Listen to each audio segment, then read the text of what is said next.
So, just wanted to do a quick update video regards to the roof box. So clearly the roof box is gone from the top of the van. Actually, good morning. It's a beautiful morning here in Dublin. It's really nice, really nice morning.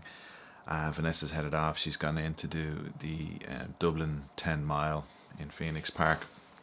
So she's not knocking around. But so the roof box, we've taken the roof box off the van after having it on the van for 3 years and 8 months actually. That's how long we have the van. So I've taken it off. So I think we've only actually taken the roof box off the van once before. When we first got the van, I think it was around March. We got it in January, and I think the following March we took it off because we were going stealth camping in the van, and I didn't know what the hell I was doing back then, and I took the roof box off. And then I realised just how awkward it was to take the roof box off the van, so I never took it off again. But what's happened is over the last 3.5 years is that we've just slowly but surely stopped using the roof box.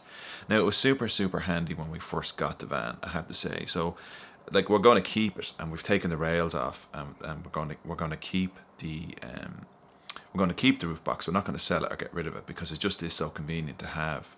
I'm sure there's people who would buy it. But what's happened is that when we first got it, I remember thinking I didn't want to kind of clutter up the van inside, so I thought we'll get a roof box and we'll be able to throw all bits and pieces up inside the roof box rather than having things in the van. And that's exactly what it did. But slowly but surely over time we started to stop. It was kind of less and less things were going up into the roof box, and I think that was a consequence of us getting better at camping, or getting better at kind of understanding what it was that we needed to bring with us in the van. And slowly but surely fewer and fewer things were going up into the van, and effectively what it came down to was I was throwing up wet mats if we were camping. We have a windbreaker that's quite long, and I threw it up there. So that's what it was starting to get used for. But then what happened was we found that what happened was I got the bag from Amazon, and the bag, because we have the bike carrier on the back, and what we don't really use it to carry bikes a whole lot. We're not really a kind of cycling family at the moment. We're more into a kind of running and everything like that. But I got it again because when I got the van, I wanted to have as many options and as much flexibility. But we don't really use it anymore. And then I saw somebody carrying a bag on their roof, or their bike carrier. So what I decided to do was get one of those things from Amazon as well, and I have a video somewhere for it. I'll dig it out and put a link in it. So now that has sort of superseded the roof box, and what we do is we use it for odds and sods that we don't want to kind of carry in the van, and again kind of wet mats and just bits and pieces like that you don't want to do, and that works out really handy. The only issue is that when it's fully loaded you can't access the boot. That's the problem. Well, you can, but it's kind of awkward. So why did I get rid of it? So why did I take the roof box down? Well, basically, simply because we're not using it as much as we used to. And what I had noticed is that I'd say it's been over the last year or so that we've really stopped kind of using it a whole lot, and so much so that it's starting to become a bit of a hindrance. So when I first, the limitations with having a roof box on the van are you have to stick to around 130 kph. And that's okay in Ireland because the speed limits on the motorway are 120. But when you go to Germany or you're driving around places like that, where you want to really kind of floor it, you can't, because obviously the roof box, the risk of it being pulled off, or I don't know, structurally damaging the roof, whatever like that. I think the risk is mainly because it'll get pulled off, or it could come away. And obviously that would be very dangerous. So you have to stick to 130, and that's quite frustrating, especially when you're driving on the motorways on the continent, because people will come up behind you and then you're trying to overtake, but everyone drives over there at around 130 anyway, so you're trying to overtake, and then what I noticed in the last trip when we were away, I was pushing it over the 130 mark to get past people. So that was kind of playing on my mind. There's also the I'm assuming there's a drag factor as well. I'm assuming it's adding to my fuel consumption. So if we're not using it, there's no point in having it.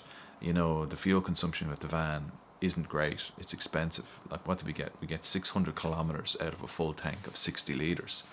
You know, so that's kind of expensive. But I think ultimately the main thing that we've started to notice lately is that the limitation with regards to the height is a problem, and we've run into issues with that a few times. So especially when we go on day trips, there's places where we've wanted to park, and we couldn't because you have one of those kind of the barriers, the 2 meter limit barrier, and the van is 1.91 meters tall. So it's pretty close to that. So by the time you stick the roof bars on the top and the roof box, you're definitely not getting in underneath. You're definitely not going to go underneath one of those barriers.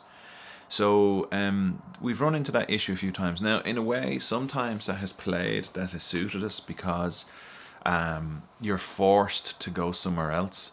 And so I remember there's one video we went to the car park and we couldn't get in. So what we did was we drove up the road looking for somewhere to park, and we found a much, much better spot. It was a better view down over the beach and all that kind of stuff. That was really, really nice. And then we went to not Bettystown, we went to Sandymount, and we couldn't get in because they put a barrier across the bridge, and then we ended up going to Hope. So it works out. Those things kind of worked out in the end. But I think there's a few times we have gone to kind of car parks, especially near forests, where you can't, and then you would be on some kind of narrow country road, and you don't really want to sort of leave the van there. So then you might have to drive for a few kilometers to try and find somewhere where she's kind of pulled in off the road, and that's not ideal either. So that's basically it.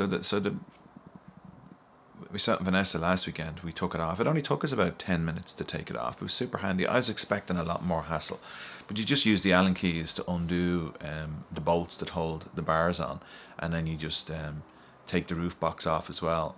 And so we have it out in the back. And what we're going to do is I'm going to come up with some kind of permanent solution to store it somewhere. So that's really it. I know when we first were doing these videos, there was a lot of interest in the roof box. A lot of people were asking us about it, and I was totally fully into having a roof box on the van at that stage. But like I said, over the 3.5 years, slowly but surely, I've started to use it less and less and less. And so, for all the reasons I outlined earlier, I've decided not to take it on, not to have it on the van. It's going to be interesting. It's going to be interesting because we still did use it, and it did come in handy. But I think, going forward, I'd say we'll only ever put the roof box on if I'd imagine, say, in the future, if we have to do something and we need to carry additional stuff for particularly long items or something like that, for say we go skiing or something like that, I don't know, maybe we'll have to use it then. I'm not sure what we'd use it for, but we'll hang on to it and just see. And then maybe in a year or two, if it hasn't made its way back onto the van and we've never used it, I might consider selling it. I don't know what you would get for a second-hand roof box, but we might consider selling it. It's in perfect nick, so that's the thing. So would I recommend anyone who's buying a van now, would I recommend that you get a roof box? Well, at this stage now, I'd say no.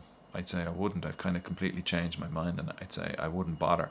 Again, if you have 3 kids and you're bringing a lot of bits and pieces, which and all that kind of stuff, then yes. But I think as Christian gets older, as we use the van more and more, we find that we just don't need the capacity. Like when we went away on our trip there to Lake Garda, it just goes to show I brought totally the wrong clothing. It was super hot. It got up to 36, 37, 38 degrees over there. And I only by chance brought a few running tops with me. And I ended up using those most of the time because it was just so hot. So anything that you wore that was cotton on me was just basically getting destroyed. I was sweating, and I was just, I was uncomfortable.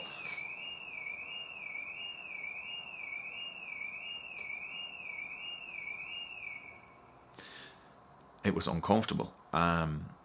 So then effectively what I did over there was I was using a lot less clothing, which kind of on some level proved the point to me that you really don't need to be carrying as much stuff with you as you do. I think on some level when you're going away on a boat and everything like that, you do kind of tend to, because we're so restricted on airplanes, I think you do tend to go a bit nuts and say, yeah, I'm going to bring everything with me, but you don't need to. Anyway, I digress. That's it. So that's the update about the roof box, in case you're wondering why we don't have it on anymore. So if you have any questions about it, leave them in the comments and I'll get back to you. Thanks for watching. Bye.